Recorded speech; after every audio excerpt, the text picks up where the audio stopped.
nothing like HIV. There's no disease, no infectious disease that essentially kills everyone who gets it.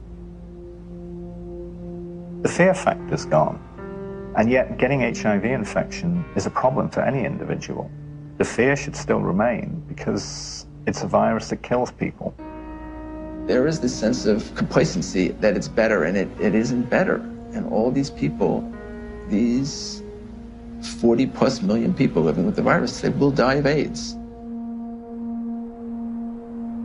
Over the past 3 decades, humanity has rallied together for the AIDS cause. People from all walks of life have united across all social and economic boundaries, joining hand in hand for one common purpose: to end AIDS.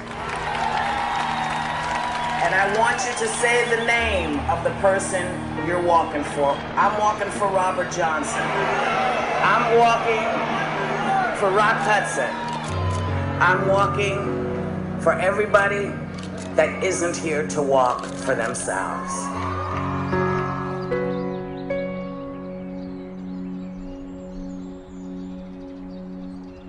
The statistics are growing, all except for one.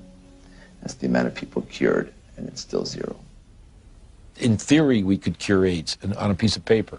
Maybe someday it'll come. I can't say when. Despite all the major progress we have in chemotherapy of those patients, none of these patients got rid of the virus.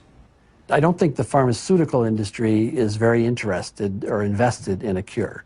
You know, I don't mean to be too cynical, but the reality, I think, is that, you know, the situation they've got now, which is lifetime treatment with expensive drugs, that kind of suits them pretty well. A cure is going to require some very tricky and sophisticated molecular biology, and I frankly don't see it happening. Ever? Ever.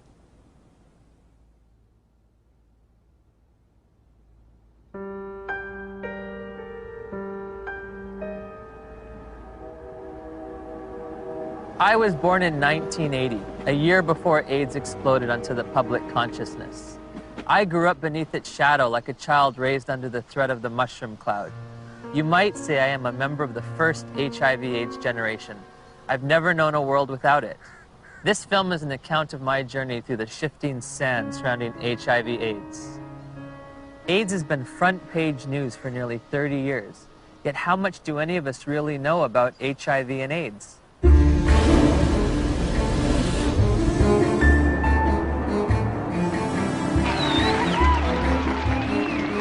What is the difference between HIV and AIDS?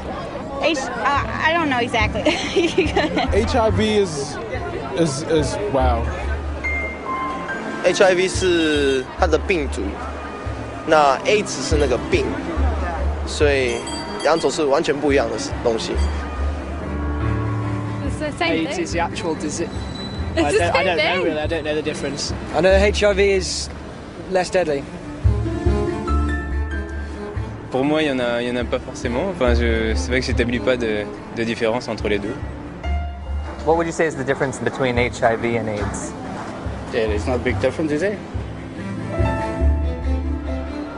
HIV/AIDS is just the starting point. HIV is a virus. The actual virus is AIDS. People around the globe were just as confused as I was. So I sought out the world's leading HIV/AIDS authorities, among whom were the discoverers of HIV, the key White House advisor on AIDS issues, and the executive director of UNAIDS' global response to the epidemic. Meeting with these distinguished experts, I candidly asked, what is the difference between HIV and AIDS? The difference between HIV and AIDS is a really critical concept, and unfortunately it's one that seems to escape a lot of people, or just they don't remember it after hearing it. HIV is a virus. AIDS is a syndrome caused by infection with the virus. So you don't get infected with AIDS, you get infected with HIV, and that causes AIDS. The biggest problem with the HIV theory of AIDS is HIV. There is a group of AIDS denialists that say that HIV does not exist and has never been isolated, which is as bizarre as it gets.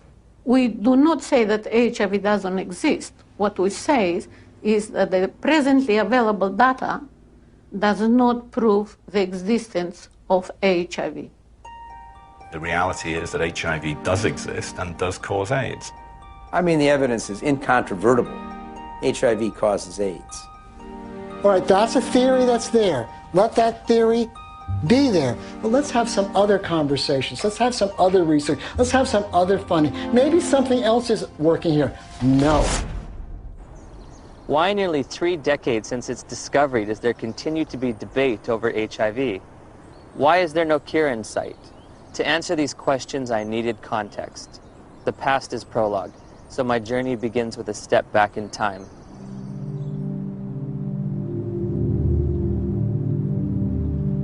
The National Center for Disease Control is reporting more cases of 2 rare and deadly diseases found in homosexual men. There is no apparent explanation for the outbreak. Obviously, this is an issue with great emotional fervor, but... How can we stay unemotional when people are dying every day from a disease the CDC has yet to name? For crying out loud, if the CDC won't name it, at least demand the press stop calling it GRID. Well, unfortunately, I have to take credit for coining the term GRID, which stood for gay-related immune deficiency. We were seeing a cluster of gay men who were suddenly critically ill of pneumocystis pneumonia, which was the indicator disease of something new, and reported our findings to the CDC. I was the chief of the STD division at the CDC at that time when the draft report of 5 cases of pneumocystis in gay men came across my desk for review. Shortly afterward, cases of a very rare cancer called Kaposi sarcoma were diagnosed in young gay men. My first reaction was, this is an extraordinarily important finding. The CDC was looking for something like that when it came along. They were looking for it already. They were hoping there was going to be a new plague because polio was over. The CDC's budget was getting decreased. This is back in like the early 80s. There was double-digit inflation, a very high unemployment, a rapid military buildup, and a threat to decrease all domestic programs. And this led to reductions in force in the public health service, particularly the CDC. The Center of Disease Control, CDC, in Atlanta was under threat for reduction and even theoretically for closure. There were memos around the CDC that says, we need to find a new plague. For them to justify their expenses and their existence and make their careers, they have to find infectious diseases. We need to find something that'll scare the American people so they will only give us more money. Once people recognized that this was likely caused by a virus, the media attention went from no news coverage to the most covered news story in history. People went from neglecting it to fear and panic. Maybe I can get it. All of a sudden, AIDS was a very fundable project, and I suppose the psychology they worked on was the fact that they thought, well, in Congress, essentially this is white, straight, heterosexual men who are the congressmen, and if they feel they can't fuck around without being worried about AIDS, they're going to let the dollars out. And it worked. Suddenly there was a lot of money available for anybody who wanted to study HIV. And nobody ever looked back and said, why do we want to study HIV? Bob Gallo said on television, causes AIDS. The evidence shows that this disease is not merely confined to the gay community. I motion to call the disease acquired immune deficiency syndrome, AIDS.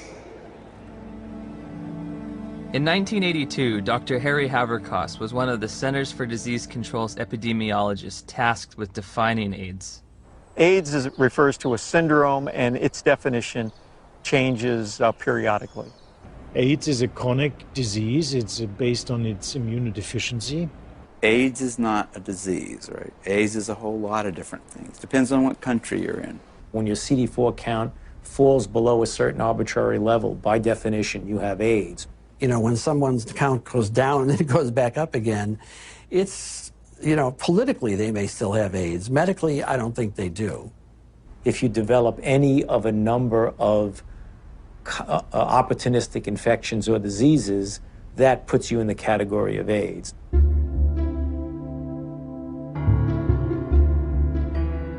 We don't even know what AIDS is. AIDS is so hard to define because they change the definition of it every year.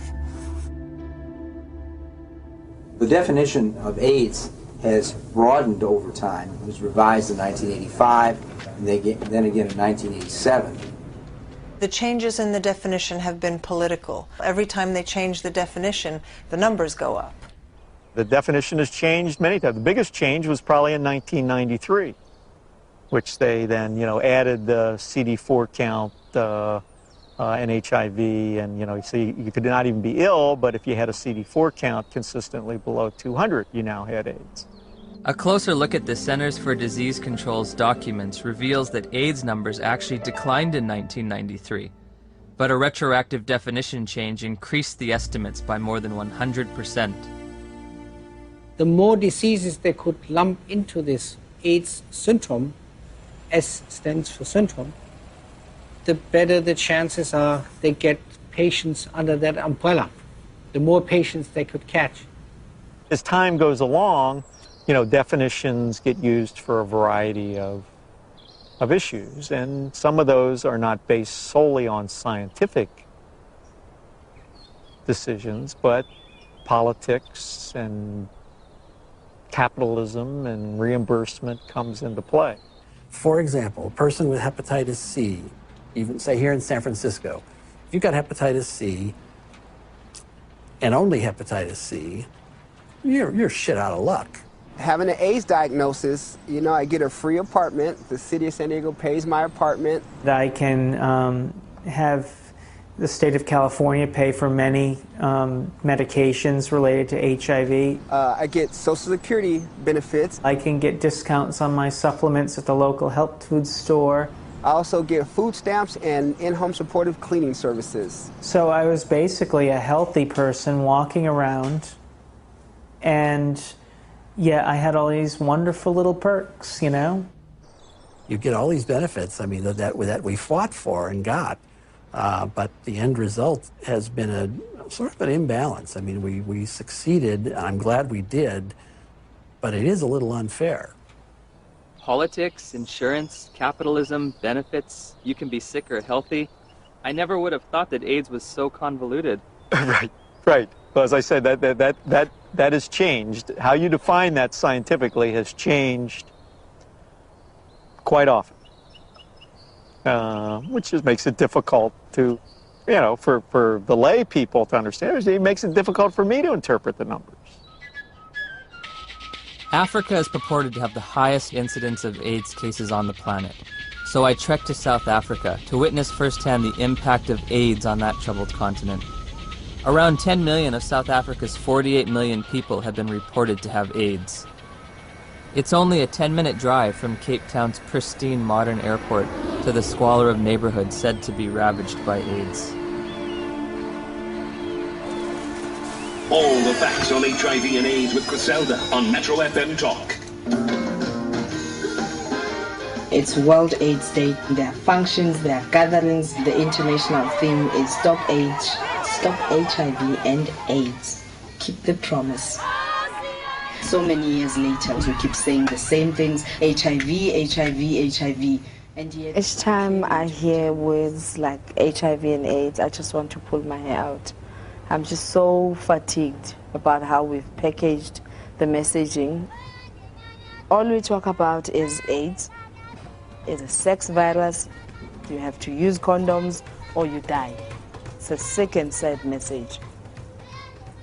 People can't think outside AIDS anymore. It's just a shocking, sad reality. The first AIDS meeting on the continent of Africa was in 1985 in Bangui. We were there with a few people who had experience on AIDS in Africa. And one of our problems was, how can you diagnose AIDS in Africa in the absence of very sophisticated laboratory support? Even though by 1985 there was a HIV test, most of Africa didn't have access to it. So one of the things that we did in that meeting was to sit down and hash out the so-called Bangui criteria for the diagnosis of AIDS in Africa. The idea was, what would be a simple way for a clinician to look at a patient and say that this patient likely has AIDS? We say somebody who has a combination of certain signs and symptoms like major weight loss. And if you have a combination of that, you can say this is probably somebody with AIDS. They wanted a clinical case definition where they could decide that someone had AIDS just by looking at weight loss and persistent fever and so on. It gave something to clinicians in Africa to diagnose AIDS. And that helped in the overall effort to count cases, because we needed to know what was the impact of the epidemic. They could discover AIDS all over Africa at that point. They could say that we are all at risk, but they could say it's spreading around the world. They could say it affects women as much as men, because almost anyone in an African hospital could be diagnosed with AIDS without having to do the HIV test at all. Whole nations have been led to believe that, in some instances, that they've got large percentages of their population infected and doomed because of this supposed sexually transmitted virus. It's such a tragedy. Daniel, a lot of people here is very sick and is very dying. What kind of sickness do you see around here? It's HIV/AIDS. What is AIDS? We don't know. We don't know. So here you're living in a mud hut, and here's some kind of white men with doctors who you respect, and they tell you that there is now among you an invisible disease, and it gets into your blood and can stay there unseen for years, and when it manifests itself, it's going to manifest itself in the forms of disease that you've always known. Maybe if you look skinny, if you lost weight, maybe they'll simply say hey, you have AIDS, or you're coughing a lot, maybe they'll say you have the disease. This cannot help but create extraordinary paranoia in people's minds. They say, well, what is going on with us? My neighbor next door he's got malaria. Does that mean that he's actually got this dreadful disease that the whites are talking about?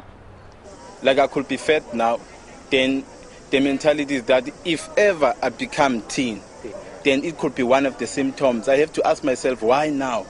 Why at this time? Dr. Christian Fiala argues that many doctors have misused the Bangui definition. In the era before AIDS, we had to admit we don't know the diagnosis and we could hypothesize. But nowadays, what doctors do is, well, if we don't know what it is, it must be AIDS. We did have patients with the conditions we now regard as AIDS defining, even before the advent of AIDS. People could have TB and not have HIV and fulfill the Bangui criteria. They'd lose weight, they'd have TB, and they could look like they have AIDS when they don't.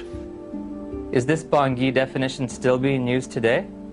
I'm fairly certain that in many parts of Africa where there's still little or no testing available, that definition is still used, and I wouldn't be surprised that it's used in the poorer parts of Asia. This word AIDS, I don't know what it is anymore. I don't know what we're talking about anymore when we talk about AIDS. AIDS is one thing in Greenwich Village and a very different thing in Kampala, Uganda. I visited the World Health Organization's website searching for answers and discovered there are currently more than 12 different definitions of AIDS worldwide. So I turned to Dr. James Chin, former head of the WHO's Global HIV Statistics Unit, for an explanation. Some countries, they felt they were a little more sophisticated than in others. And you have, along with the epidemic of HIV, epidemics of HIV/AIDS experts. And some of them will not necessarily adhere to any international definition. They'll make up their own definition. High school biology class taught me that diseases and syndromes cannot differ from country to country like languages.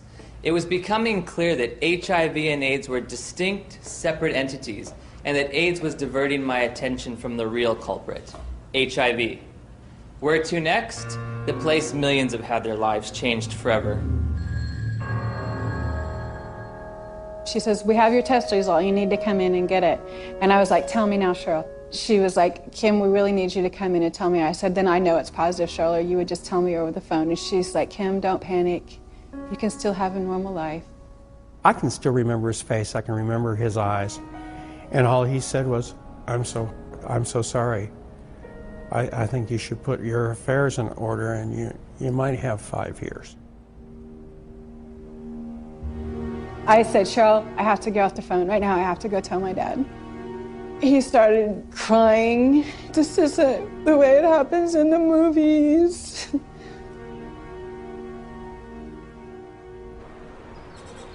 It's 7 a.m. here in Johannesburg, South Africa, and I'm a little nervous because I'm about to go in for my first HIV test.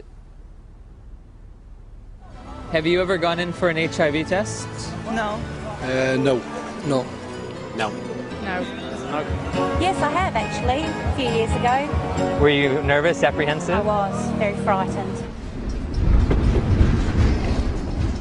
The nearest testing center wasn't in a hospital or in a doctor's office, but on the main concourse of a bustling train station, beneath a few portable tents. HIV testing facilities are everywhere, from street corner kiosks to shopping malls. I'll be tested with a rapid test, which looks for antibodies to HIV. So, have you ever tested for HIV before? No. Except no. Never. It's the first time. First time. Wow. Is this your questionnaire? Yes. Okay. These tests claim to be HIV tests. I'm going to read from a section that says limitations of the tests. The specificity of the Reveal Rapid HIV Antibody Test for blood specimens in low-risk populations has not been evaluated. They don't know, in their terms even, how well this test is going to work in people they don't want it to work in, low risk. We don't think you're at risk. Tell me about your sex life. My sex life? Us? Since you haven't exposed yourself, blood, sex, you're not homosexual, you're gay, you know your story. Yes. Let us go and find out.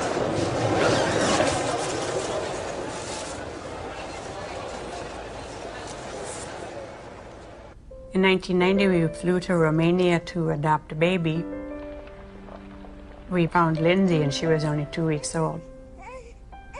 I can still remember that feeling, just holding Lindsay for the first time, thinking, now my dream is going to come true. I'll have one of those children. Before we left Romania, we had to make sure that she didn't have HIV. We had to find a doctor, and he did the test, and it came back negative. We flew home just after Christmas, 1990, and thought we had it made. So I'm going to do a test which comprises of 2 test kits. These 2 test kits are from 2 different countries. Why you are putting them being 2, you want them to confirm each other. Can they be 2 different outcomes? Then this one is a stamina, which is going to give us the final results. Can I just ask you something, as someone who's a little nervous? Okay. It seems like if this is positive and this is negative, my life hangs in the balance on whatever this one is. Yes. But how do we know that this one's accurate when both of these were inaccurate? This one has been tested to be the one that is going to take out the results that are correct. Oh, so this one is more accurate than these 2? Yes, according to what we have learned. So why don't we just use the more accurate one to begin with? Well, you know what? What if now the more accurate one has a discrepancy? How are you going to find out? I don't know. Rapid tests in Germany, it's not allowed for standard diagnostics. May I ask why? How come you don't use rapid tests for standard diagnostics? Several professional organizations who decide as an expert committee on guidelines how to do things. None of these responsible societies recommend it for scientific reasons. We always say to our clients, even if you have tested here, you can go to other centers and go and test and verify our test. You cannot say we're 100% because you find clients going from area to area doing tests. And they come with stories that I was negative at a certain area, I'm positive with you. How do they decide whether they're positive or negative? We cannot tell because we are using a rapid test. It occurred to me that perhaps the HIV epidemic is reported to be so widespread in South Africa and other poor nations simply because they use these inaccurate tests. There's the saying that if you knew how sausages, what sausages are made of, most people would hesitate to sort of eat them because they wouldn't like what's in it. And if you knew how HIV/AIDS numbers are cooked or made up, you would use them with extreme caution. I decided to investigate HIV testing protocols used throughout the developed world. When we're testing people for HIV, the first thing we do is a screening test, and it's usually a test called the ELISA. But there are also now available rapid assays that can be used as screening methods. Because they're faster. And we all know faster and cheaper is more efficient. If an ELISA is positive, it does not mean that the patient is HIV positive. That's a problem. If we're using antibodies as a screening test to tell who's infected or not, very occasionally you can get false positives. So screening tests by themselves should not be used as a definitive measure of infection. That's why we use a screening test to pick up all the cases, but we use a confirmatory test to eliminate any false positives. Take it easy. I'll just at the side. It should be emphasized that most of the developing world uses only screening tests to confirm an HIV diagnosis. There are no confirmatory tests.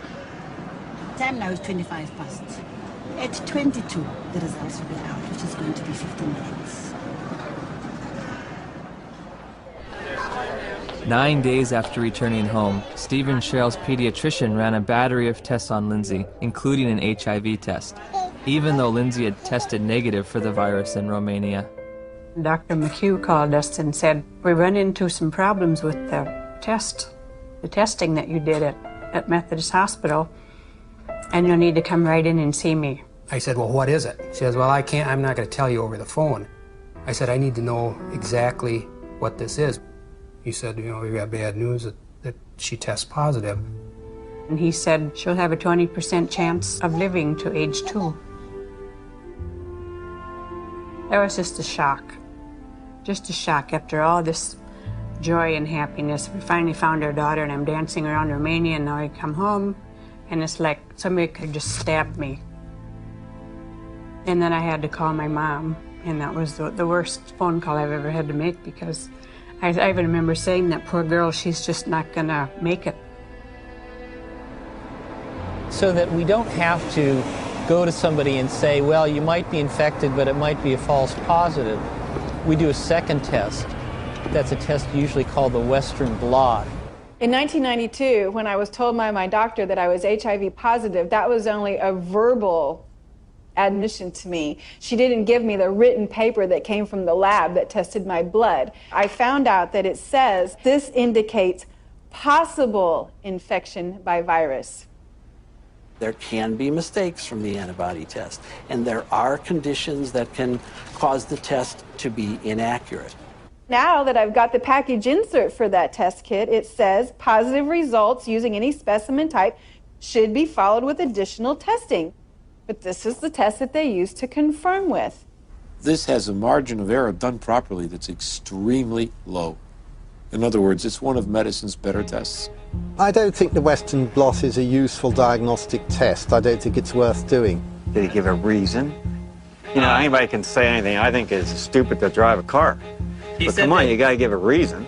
It's a useful prognostic test. Once you know that someone is infected, then you can follow their antibody responses well with Western blots.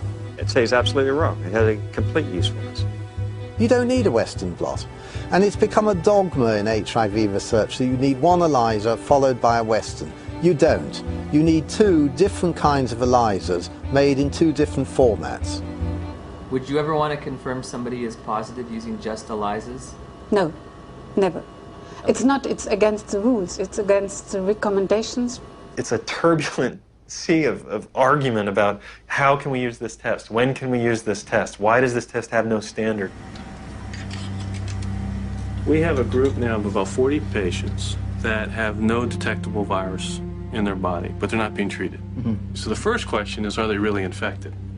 So the Western blots can have false positives? No, the Western blot was negative too. But they were told they were positive by a lab, yes, that misread the Western blot. Heavyweight champion Tommy Morrison tested positive in 1996. 11 years later, in 2007, he tested negative multiple times, allowing him to return to the ring.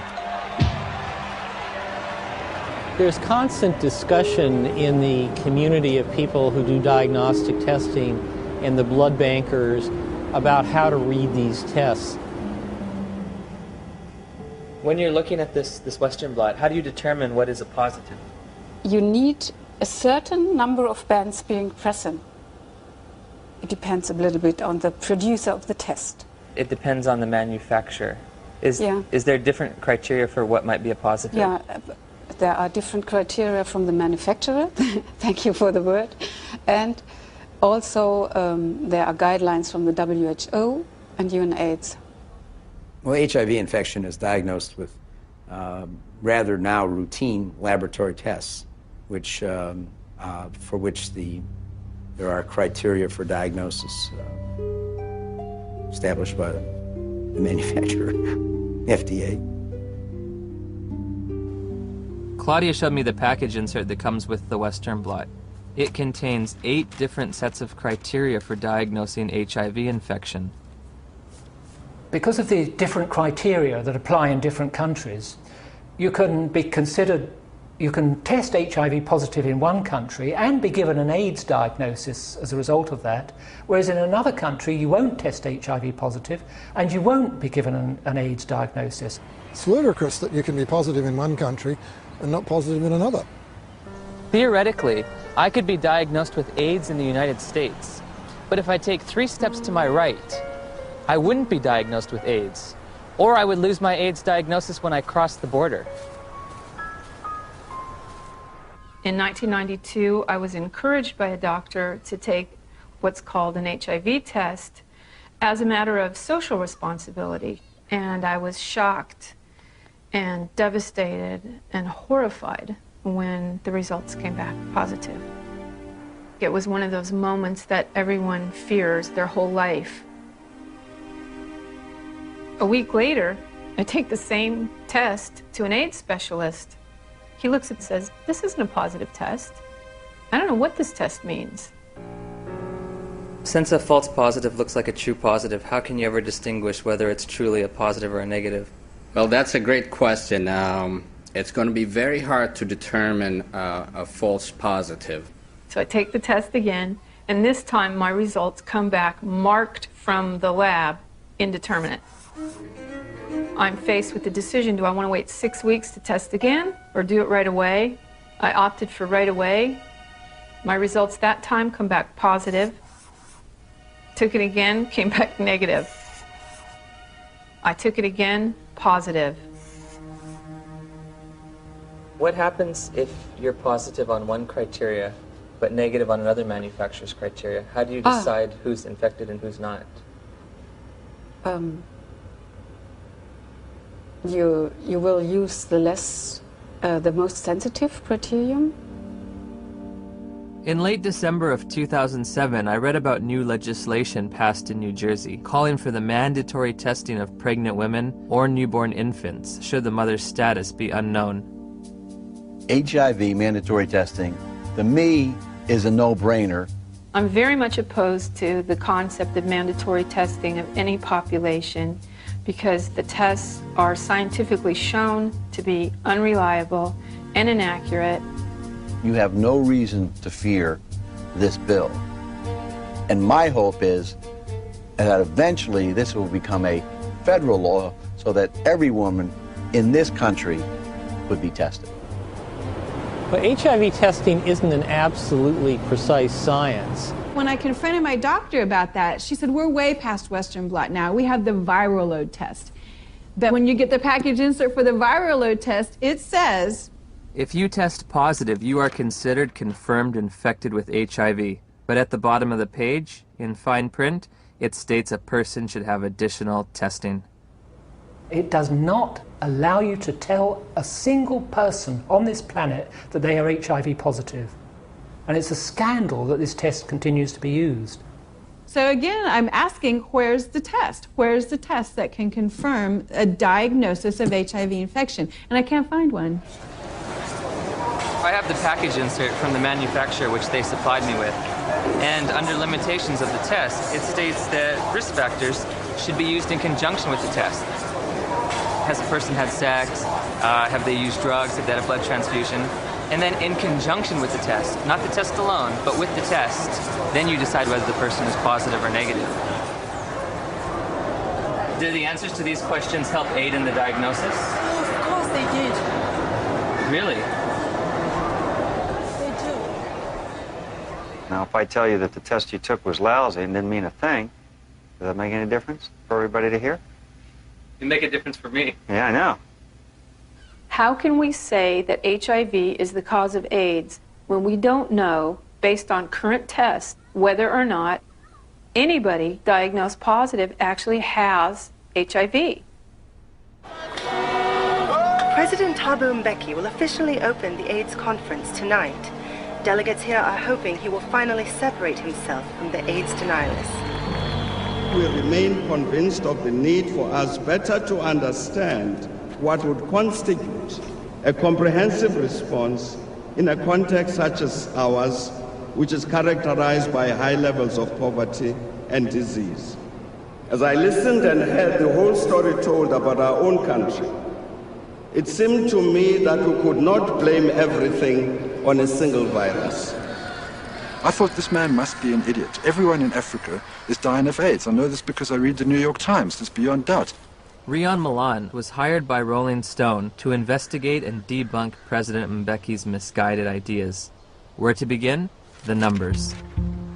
My very first action, I opened Johannesburg's Yellow Pages. I thought that I could illustrate this with a scene that began in a coffin factory in Johannesburg, where workers are working overtime trying to create caskets for these mountains of people who are dying of this condition. And I discover that in the midst of what UNAIDS says is a plague, is that half of the coffin factories in Johannesburg have gone bankrupt.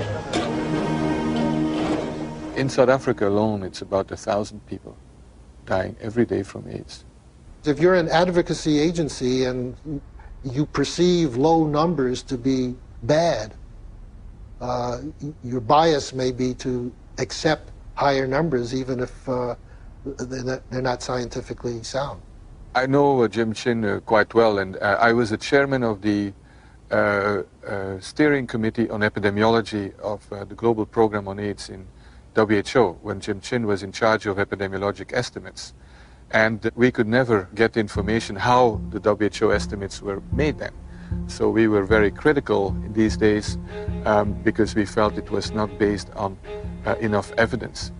It's possible that he didn't read the materials we sent him or he didn't understand them, but we did send information to anybody that wanted to know about the estimates because they were pretty transparent. In an attempt to get to the bottom of the statistics debate, I've come to Geneva, Switzerland to look at the World Health Organization's official numbers. And what we found, there are no numbers, only assumptions and estimates. How are the monies divvied out to states for AIDS prevention or AIDS treatment? How is government monies sent out to different states and communities? The more AIDS you have, the more money you get. Exactly. The AIDS buoyaners have a vested interest in maximizing and squeezing the data to get the worst possible scenario that they can out of it, because the worse the situation is, the more compelling their fundraising claims are. When UNAIDS was created, about $250 million was spent on AIDS in poor countries. 10 years later, it's $10 billion. That's an unprecedented increase. Still not enough. When that was created, the first thing Peter Piot said was that UNAIDS is an advocacy agency, pure and simple. And this was my first objective when I came into this job, and that was put it on the political agenda. He divested himself of all of the program aspects and the scientific aspects of AIDS. This is not a scientific issue. This is a matter of politics. Except one unit. He kept sort of the numbers unit. we are really doing a major disservice to say it is not as bad as it looks like, because actually it is much worse. 1 month after my interview with Dr. Piot, the Indian government slashed their estimates by nearly 60%. Shortly thereafter, UNAIDS acknowledged they'd been overestimating global HIV statistics for more than a decade. They've painted themselves into a corner, and now their house of numbers is falling apart. America is leading the fight against disease, and I call on you to double our initial commitment to fighting HIV/AIDS by approving an additional $30 billion over the next 5 years.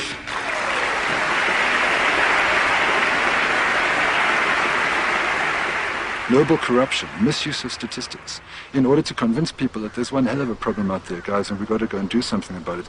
If you look at the real world, you know, how many people are infected, diagnosed to be infected, and eligible for treatment? There are very few compared to the number.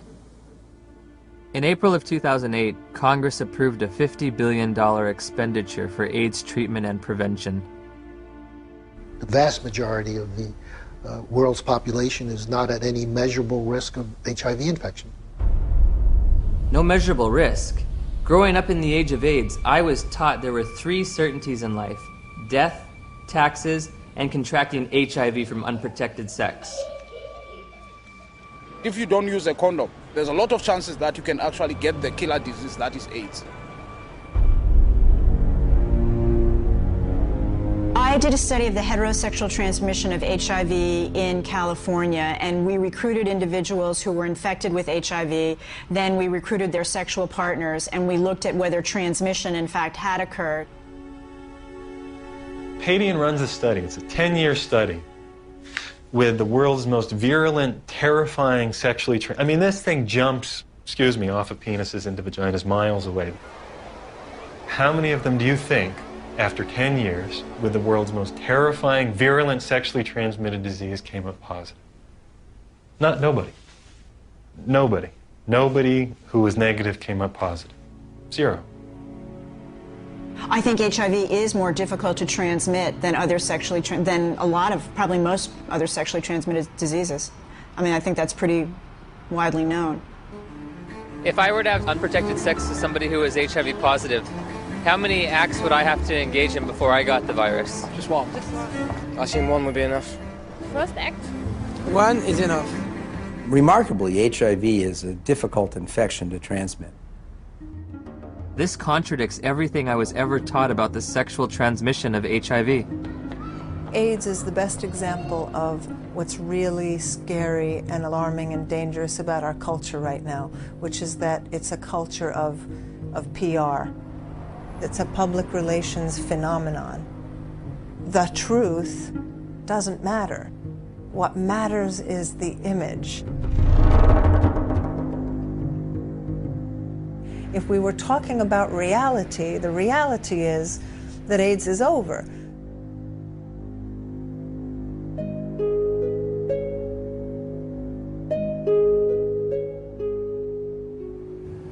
Somebody decided in the early 80s that there's this infection called HIV. And upon deciding that, I don't think it was debated enough. In 1983, Dr. Luc Montagnier and his team of researchers identified what they thought might be the cause of AIDS. I really was excited because we knew it was a new type of virus, not shown before in men, and very likely to be the cause of AIDS. Of course, at that time, we didn't have the full proof of what's the cause of AIDS. That initial work was rapidly reinforced by additional virology and serology studies in Bob Gallo's lab in Washington. Gallo got pushed by the Reagan administration that wanted to do something on AIDS finally. They literally told us to just close CDC's lab down. We don't care about it. There's a bunch of gays, who gives a shit? I mean, that was really their whole story. So the whole thing that they rested their political response was, well, we discovered the virus. Good afternoon, ladies and gentlemen. The probable cause of AIDS has been found. Credit must go to our eminent Dr. Robert Gallo, who directed the research that produced this discovery. What was new that day is for the first time we were saying, that's the cause, I'm sure. It was a silly press conference. There was not evidence then that HIV was the cause of AIDS. It wasn't called HIV. There was certainly evidence that he didn't discover it. It was discovered in France. The conference was held before any of Robert Gallo's papers were published, therefore before any other scientist had a chance to review them and look at the evidence and see if he got it right or wrong. Gallo's philosophy was to have people to whom he would give the virus be in his own control, so that any information that came out of that would come through him, so that he got all the information. Indeed, often put his name on publications and would, quote, collaborate with them. But should you have any broader view other than his personal glory and your personal glory, this was not a scientific pursuit in any way. The U.S. Department of Health and Human Services decided from now on, we are only going to fund AIDS research that assumes that Robert Gallo's virus is the cause. I didn't think that HIV in 1984 was the cause of AIDS. That's why I did the study comparing gay men with Kaposi's and gay men with pneumocystis. I assume there must be something else. If you go read my paper from 1985 that Kern and Jaffe would not sign on to, I actually lay out the cofactor hypothesis in that paper.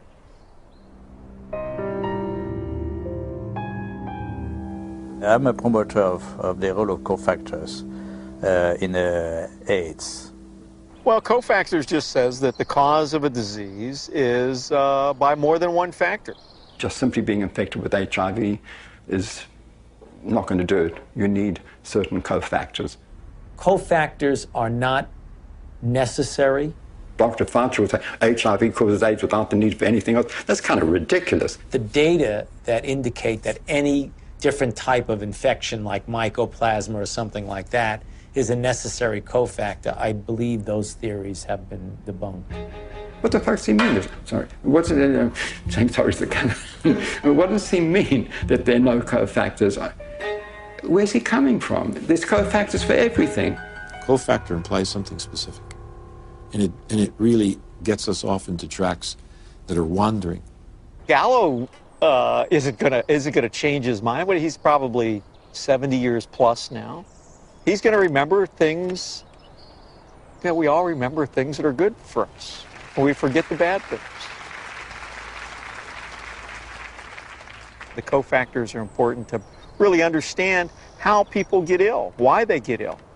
What is asked of an AIDS journalist is to deny an existing reality, which is a strong, growing body of dissent on a scientific question. In August of '92, my dad had just read his latest National Review, and there was an article in there about Peter Duesberg, a maverick cell biologist. He said he didn't think HIV caused AIDS. To deny that this well-identified, well-characterized virus is linked with AIDS is, to my mind, just potty. He said, I can't replicate this in my office. I can't get this virus to do anything. We thought, oh my gosh, my dad is really daydreaming. He's trying to wish this all away because he knows how upset we are. Just wish it all away, and everybody will be gone happy. If Fauci would say, here's $1 billion for alternative theories of AIDS, you wouldn't believe what's going to happen. A lot of HIV researchers overnight would would start cofactors. The first year they would call them cofactors of HIV.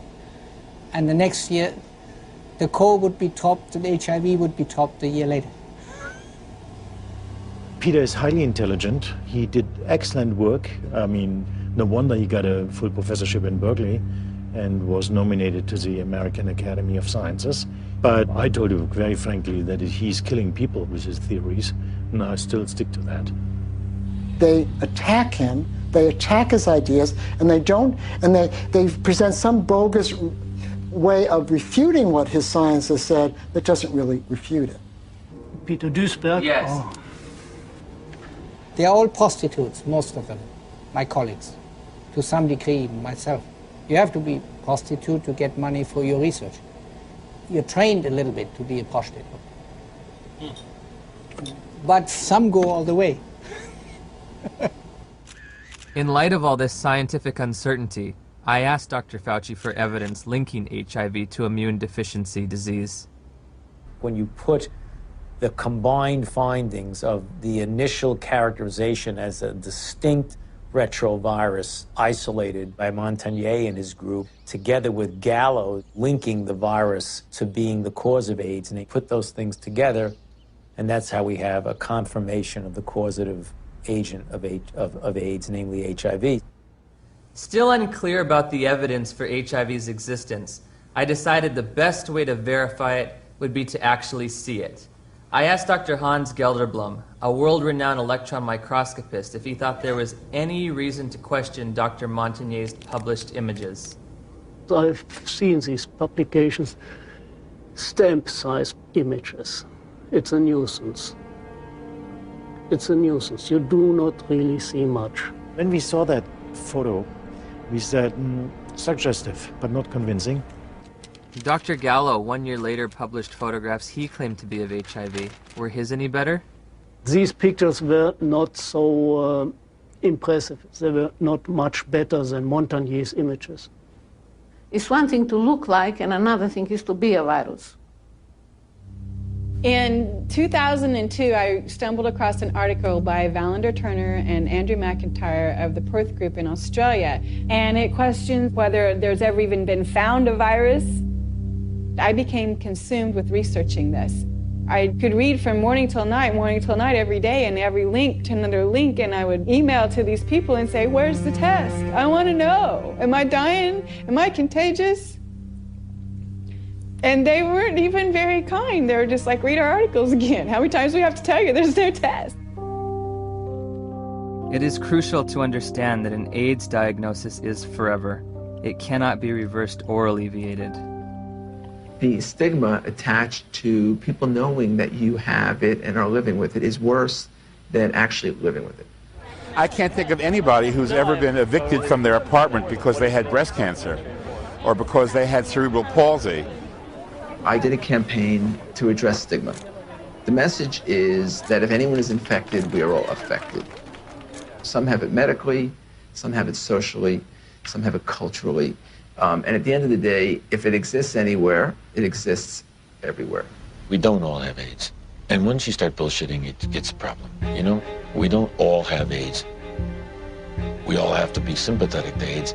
And yes, there's all kinds of people who get HIV infection.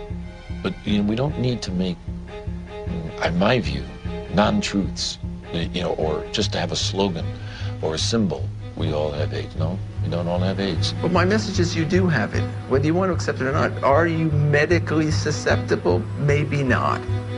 But are you socially vulnerable? Yes. In June of 2007, the BBC featured a news story which began, HIV infection theory challenged. Living cells are complicated, and how they work inside the body is even more complicated. So there's still a lot of debate as to how exactly HIV causes AIDS. In March of 2008, the Washington Post went on to state that multiple surprises have reminded researchers how much they still don't know about HIV's biology. HIV has got to get inside the circulation of the body, and it does that in ways that are not completely understood. The prime target for HIV is a T cell population called CD4 helper T cells. The way that the virus gets into the target cell, it fuses its membrane to the membrane of the cell. I don't understand the fusion process. I don't think anybody completely understands it. We have a relatively poor understanding of how viral proteins interact with proteins in the cell. How come our antibodies aren't able to keep HIV in check? It's an excellent question. That's one of the great stumbling blocks. They can't prove that HIV is the cause of AIDS, okay? They cannot prove that HIV is the cause of the collapse of the immune system, no matter how many scientific journals says it is. When you go to the basic research, it doesn't prove it. We are almost convinced that there is other factors that are involved in the loss of CD4 cells, and we don't know yet all the mechanism. How HIV depletes the T cells so an individual advances to AIDS is probably due to multifactorial elements. One is it will kill the cell eventually that it infects. HIV does not necessarily kill the cells that it infects. Some T cells are directly killed by HIV, and other T cells keep the virus in check. It's a silent state within the cell, and I think in many cases these cells can return to a normal function. Can that cell return to a normal state? I don't think so. When I was told I was HIV positive, I accepted that on a very deep level. But only by having the courage, the open minds, and the open hearts to answer these questions are we ever going to know how to help people, how to do what we need to do to help people. In late 2007, Science Daily reported that 3 prominent research teams had published papers in the Journal of Immunology challenging the theory that the sudden loss of T cells triggers disease and AIDS. The details of HIV pathogenesis, how HIV kills people, are still being worked out. If the sudden loss of T cells in HIV-positive individuals can't explain why people get disease, then there must be cofactors that cause people to get sick and die, or factors that have absolutely nothing to do with HIV. While researching HIV hotspots, I began to realize there is a direct correlation in these places with another condition that leads to immune deficiency and death. I think it is important to keep in mind, especially for us in the West, that poverty is not a romantic issue. It is a deadly issue. Poverty leads to diseases and premature death, period. When you look at the symptoms that they talk about, for people that are HIV positive, you find that some of them, they are more related to malnutrition. Their nutrition is not very equilibrated. They are in oxidative stress, even they are not infected with HIV. So their immune system doesn't work well already. People are hungry, they're underdeveloped, there are no hospitals, there's no proper medical care. You take away poverty, you're giving people an ability to fight infections. These are toilets. Yeah. We don't have flushing toilets. When flies get into the toilets, they actually come back to touch our food, you see. And look, we need to take that food. And we don't know which infections are there. So how do you expect people must survive in these places? Look there.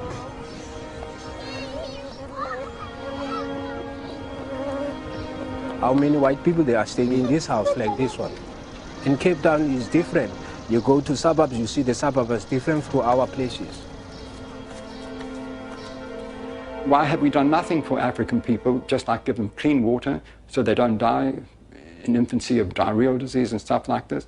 All we care about is HIV, AIDS. Well, question, well, there's money in it. There has to be, other dynamic working to lead public interest to the African situation and ignore clean water, sanitation, malaria. I mean, things that kill people. This is the beginning of a war. It is a war to reclaim our health. In 2008, USA Today published a news story that stated, if we look at the data objectively, we are spending too much on AIDS. About $10 billion a year is spent on AIDS, while 2 billion people live with no sanitation. 1 billion lack access to clean water. And malnutrition kills someone every 10 seconds. These factors enable diseases to thrive and severely weaken the immune system of those living in such squalor. If we were to take all that money and put it towards developing poor countries, God would be so proud of us, indeed, because we would have taken away the major challenge that's facing humankind, and that is people dying in silence. It's slow, painful deaths from being scared of something that was just packaged as AIDS. Could it be that the real epidemic is extreme poverty, not HIV? On the other hand, HIV allegedly occurs in the United States as well. So I looked for alternative causes of immunodeficiency in this wealthiest of nations. There are other ways you could produce a condition that looks like AIDS, but they too will be some source that causes a severe defect in the immune response. 19 million Americans now, 19 million are taking illicit drugs every day. But we don't talk about this. This is politically incorrect. There have been a number of theories as to what the origin of HIV/AIDS is. One of them was a theory that certainly turned out to be completely incorrect, that it's a lifestyle phenomenon. There's a large epidemic of STDs in general in the late 70s, and particularly in gay men. In San Francisco, New York, Los Angeles were meccas of the new lifestyle, which came from the liberation in the post-Stonewall era. The more partners you could have, the more you were striking a blow for gay lib. I remember talking to one of the people who was at the forefront of that lifestyle. It very much felt like if he did have another bout of syphilis or gonorrhea, whatever it might be, that it was like a notch, a victory notched up for his right to exist as a gay man. I went on a vacation to Los Angeles, and it wasn't that wild, but one night I went to a bathhouse. I came home with, get this, at the same time, syphilis, gonorrhea, and 2 forms of parasites. I have no views about that, you know, in a judgmental kind of sense, but certainly from a public health point of view, that's kind of a prescription for disaster, because AIDS first occurred in these men who were not healthy for reasons that were obvious to everyone.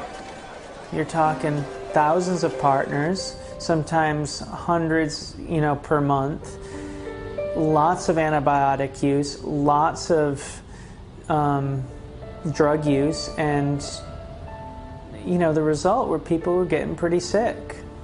There's a drug called amyl nitrate that was developed in the 1850s and 60s.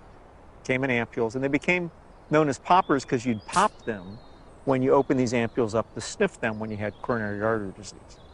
The first AIDS cases, for example, that Mike Gottlieb reported were all 5 gay men. They were young. They all used poppers. Poppers, something you walk around huffing all night. I mean, it says flammable, fatal if swallowed on the side of the bottle. They're walking around huffing it all night long. Why? Gives you a great rush. Poppers was a sex drug. They were in every gay bathhouse, every bar, every porno bookstore across the nation. Poppers were visible on the dance floor in the discos. At the end of an evening, the bartender would announce last call for alcohol, last call for poppers. It was like a mad, wonderful kind of a dance that was being done. But if you think that can happen forever, you're wrong. Whether or not HIV exists, whether its role in a weakened immune system is almost irrelevant when you compare it to what was going on at that time. The lifestyle explanation proved politically unacceptable, but the virus explanation proved very, very acceptable to many different parties.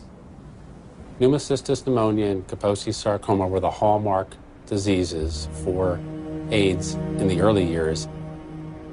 To go back and deconstruct it and say, what exactly did cause pneumocystis carinea? I remember the first patient that I ever saw, my resident brought me to see a young gay man with pneumocystis pneumonia. I knew a little bit about the use of poppers or amyl nitrite inhalants, and I started asking the patient if he used them, and it turned out that he was a very heavy user of amyl nitrites, and much to the surprise of my students, I said, I think the man probably has destroyed his pulmonary immune system by inhaling this toxin. What exactly caused Kaposi sarcoma? We know that now. It was amyl nitrite. We saw KS decline, interestingly parallel to the decline in popper use. We now know that Kaposi sarcoma is caused by a second virus, the human herpes virus strain 8. To rescue comes another virus. As always, when you're in trouble, you find another virus. If one wants to look at really what causes this, we've got to look beyond just HIV and just beyond HHV8. Calling it a disease, see? And to give it that name, AIDS. So everything's included under that, and you don't have to just say, I mean, if you'd have said, you know, these people are getting a lot of weird diseases, all kinds of diseases, it wouldn't have had the same impact. It was much better to say, there is a infectious organism on the loose in America, and it could get you.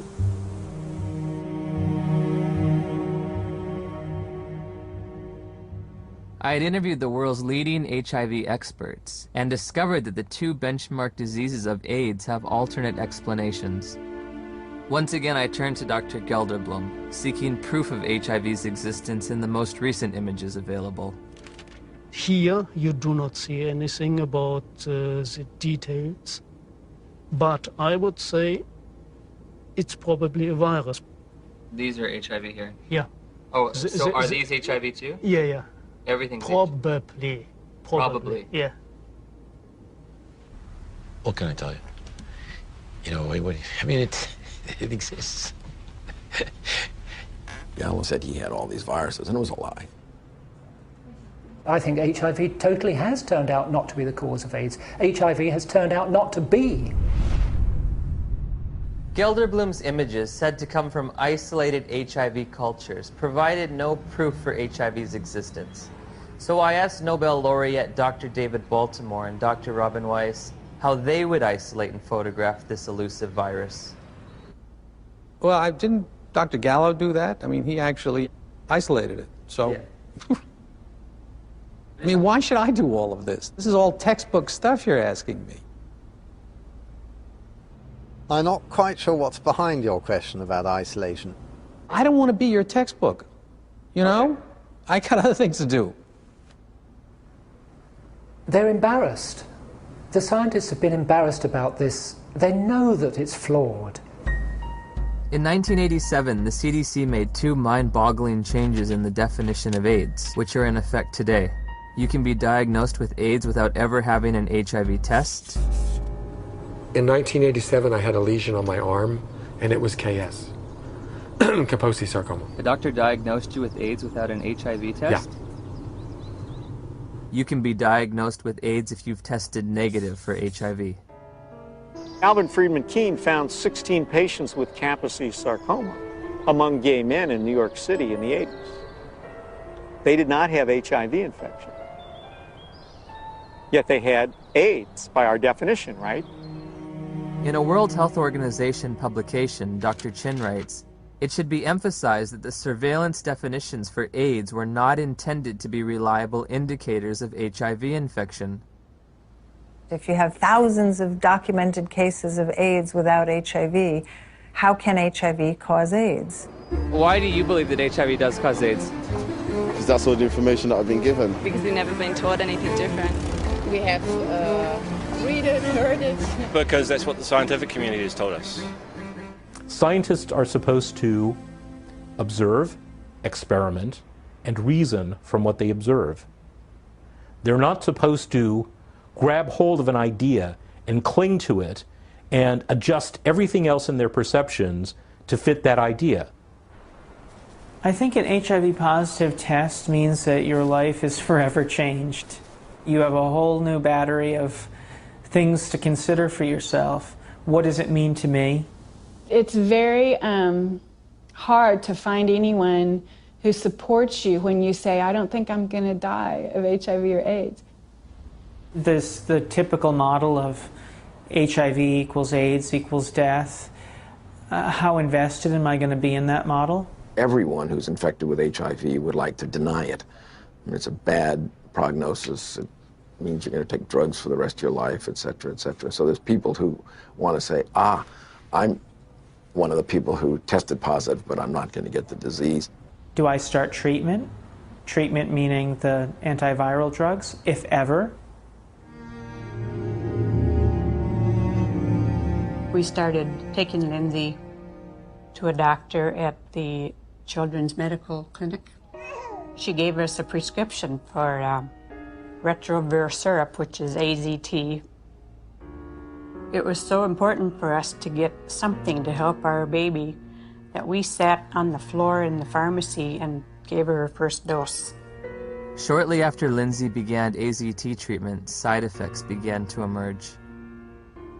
Her eating habits changed quite a bit. She didn't eat well. She was hard to handle at the table. And then the leg cramps started. Once that started, it got progressively worse. She would just grab him and go, ow, you know, screaming in the middle of the night. Just like it was it wasn't an ache, it was like, must have been sharp pains. It's just made you feel sick to your stomach. Any drug active on HIV will be toxic because it's not 100% specific on the HIV enzymes. When we switched over to the university, then the dosage of AZT went up, and that's where she started flattening out on her growth chart. The doctors would try to put a positive spin on how well she was progressing. It was mainly in the T cells that weren't always a positive situation. Yeah, the T cell count would go down, and then the doctors would say, well, maybe we better raise that AZT dosage, get that T cell count back up. We were going, I think it's kind of making her sick because she doesn't want to eat. She's having leg cramps. And they'd say, well, it's the HIV, and that's what it does. It's all part of the package. The treatment causes a very similar condition we would expect from an AIDS patient. That's why nobody noticed that there was something wrong with the treatment. I remember in 1992, after I first tested positive, I became involved in an organization called Women at Risk. There were 11 of us at the time on the board and involved in the group. All of us except 3 were on the medications. In the year and a half that I was involved with Women at Risk, every single woman in that organization on the drugs died. Every single one, except the 3 of us who weren't taking them.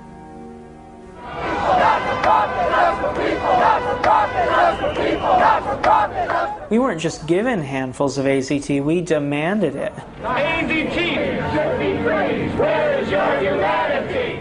We considered the FDA not giving us these things as being anti-gay instead of being responsible.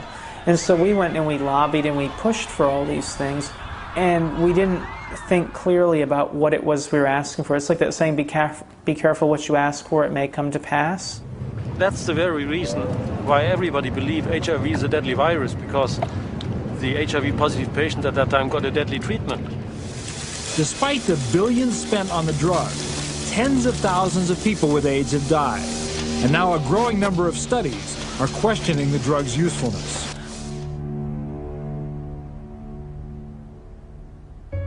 We just decided between ourselves in November to write to Peter Duisberg and say, sorry to bother you. Are you for real? And if Lindsay were your daughter, what would you do? On November 11th, we got a big package, and he said, you must take your daughter off AZT immediately or she will die from it like Kimberly Begalis. That is AIDS by prescription. You get immunodeficiency and you die from the tox. That is AIDS by prescription. When AZT became widely available in 1985 and 1986, I cautioned my patients not to jump on the bandwagon and start being treated. I didn't want to see my community poisoned by an ineffective therapy. I think in retrospect the dose that we started with AZT was a dangerous and poorly tolerated dose. Nobody wants to realize what was the real effect of this overtreatment. That means that we killed a whole generation of AIDS patients.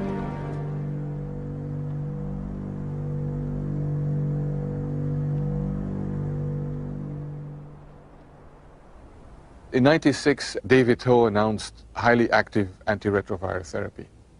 Also known as the cocktail, because the treatment combined the newly developed protease inhibitors with older HIV drugs, such as the chemotherapy drug AZT. That was a revolution. What was an 100% fatal illness now could be treated. The AIDS medication today is not that toxic than it was in the early days. And it's a potent drug regime. That means it kills almost everything. I play around with treatment interruption because I think the drugs are toxic. And if I do the drugs continuously without interruption, I think that they'll have a cumulative damage. In the years that we've been using the cocktail, we've found that there are lots of side effects. In South Africa, I spoke to a couple of pharmacists specializing in HIV treatment. How often do you see side effects in patients? Yeah. All the time? All the time. Almost all the time. We saw the lipodystrophy, the buffalo humps at the back of the neck, then the lipoatrophy, which is the loss of fat in the face and the arms, giving people a very gaunt look. The risk of heart attack seems to be increased in people on these drugs. With what we have now, the side effects eventually are going to outweigh the benefits. So patients really do better for the short term, but in the long term, they die also. In 1994, Audrey Serrano tested HIV positive. While initially healthy, she was prescribed AIDS drugs which nearly killed her and left her scarred for life. In December 2007, after multiple negative tests, she was awarded $2.5 million in damages. Some people are very fortunate. They don't have these side effects, but many people do. So prolonged treatment is impossible. I know people that are like horses, have no impact with some drugs, no side effects, and somebody else falls apart. The new generation of antiretroviral drugs are less toxic. They can be more tolerated. But for how long? I agree. We cannot give a treatment for life. It's not like insulin, you know, it's something which is toxic. Has a patient ever died from the side effects? Yeah, sometimes it happens. AIDS drugs are all classified as black box drugs. A black box drug is the most severe warning that our FDA will put on a product. It means you could die taking this because other people have died taking this. My sister Joyce was my best friend. She's a great mom and just a very lively person. In 2003, Joyce found out she was pregnant with a second child.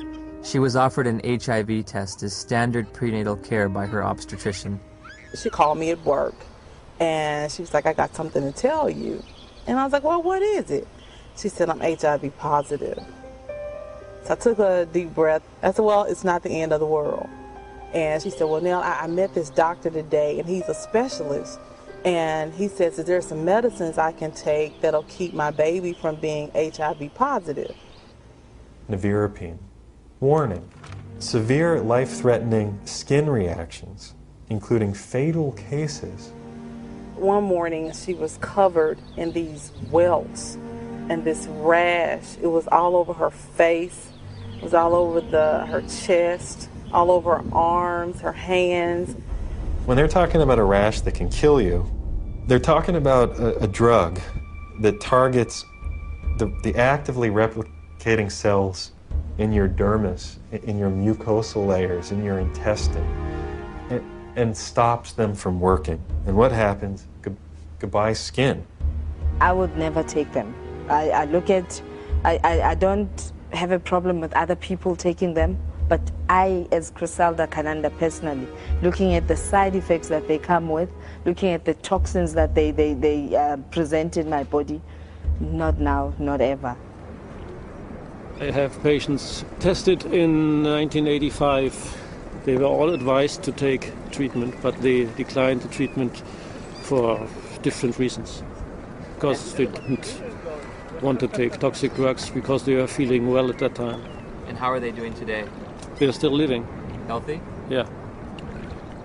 Once we came to the conclusion that this was the drug that was causing this problem, irregardless of what the HIV was going to do, she was going to come off the drug no matter what. If taking her off the drugs meant that she could sleep through the night and be happy for 6 months, that would be worth it, rather than live in agony for 2 years or 12 months. You hear a lot of doctors, you hear a lot of educators in AIDS, you hear a lot of people talk about it is probably the drugs that are going to kill us before the disease does.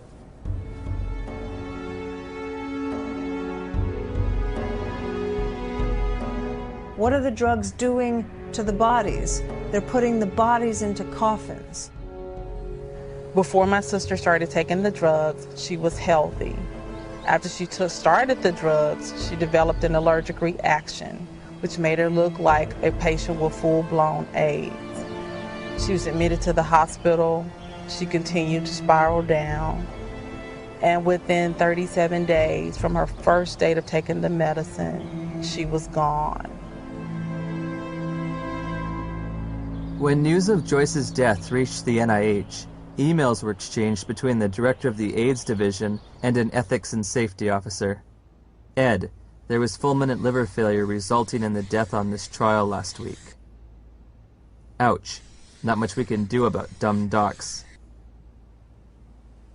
They're cynical enough to introduce drugs that they know will have toxic effects and will carry a certain mortality, and they know that the life of the drug before this mortality becomes too obvious to ignore is, say, 2 or 3 years, and they work out what the sales are going to be in those 2 or 3 years, and then they know they're going to have to reduce the dose. Joyce has 2 sons. Jamal he's in his senior year of high school this year. Sterling will be 4 years old. And in my mind, they were robbed of their mother. If someone's going to be giving me a diagnosis of certain death in 5 to 7 years, I want scientific proof. This isn't a religion. My interest in questioning and breaking and exploring does HIV cause AIDS is an instinct to liberate people from a death sentence that isn't theirs to carry. After we took Lindsay off AZT, her weight did go up. Within a couple of days, the leg cramps went away. And her physical body seemed to be doing pretty well, but it was like she was disturbed. She was agitated very easily. Her lifespan changed all the time after she got to be 2 years old, and then she'd only live to be 5. When she got to be a little older, then they said, oh, she might live to be 7. Yeah. But definitely wouldn't live into double digits, and that's just was our life then. Although Lindsay was on AZT for 22 months, she made a full recovery from the pernicious side effects. Lindsay will be 19 in October of 2009. Because it's been surrounded from day one with so much emotion, so much fear, so much psychology, so much drama, very few people are capable of looking at AIDS logically. We can be exposed to HIV many times without being chronically infected. Our immune system could get rid of the virus within a few weeks if you have a good immune system. If you have a good immune system, then your body can naturally get rid of HIV. Yes. If you take a poor African who's been infected and you build up their immune system, is it possible for them to also naturally get rid of it? I would think so. It's very easy to get people to think the right thing if you get the right on the tablet the first time. But once something's on the tablet and you got to erase it and put something else, it's very hard to get people to think differently. The victims of HIV and the dedicated professionals combating it deserve our sympathy, compassion, and respect. However, at journey's end, I find myself perplexed, bewildered at times with an overall feeling of dismay and sadness. I found a research community in disarray over the most fundamental understanding of HIV, all the while presenting a monolithic public posture of authority and certainty. Bluntly stated, we have tests that prove nothing, remedies that kill, and statistics manipulated to the point of absurdity. 90% of global HIV corresponds to areas of great poverty and squalor. Ironically, while we may have been pursuing a phantom killer, a shape-shifting assassin, perhaps the real enemy has been hiding in plain view, clear as day, and as old as time.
We can be exposed to HIV many times without being chronically infected. Our immune system will get rid of virus within a few weeks if you have a good immune system. If you have a good immune system, then your body can naturally get rid of HIV. Yes. How can we say that HIV is the cause of AIDS when we don't know, based on current tests, whether or not anybody diagnosed positive actually has HIV? Some people are very fortunate, they don't have these side effects, but many people do. So prolonged treatment is impossible. Called CD4 helper T cells. What the fuck's he mean? What's it in? It uses its membrane. What does he mean that they know it's an effect? Where is he coming from? There's factors for everything. To the membrane of the cell. And then it there, it's our cell virus grows, makes more of the cells. Gallo isn't going to change that. It's probably in the circulation. Finds other CD4 cells to infect. There is an ongoing battle. Cells die, the body will replace those cells that die. But there's not an infinite capacity to use cofactors are important. This battle between HIV how people get ill, why they get ill. What is asked of an AIDS journalist is to deny an existing reality, which is a strong, growing body of dissent on a scientific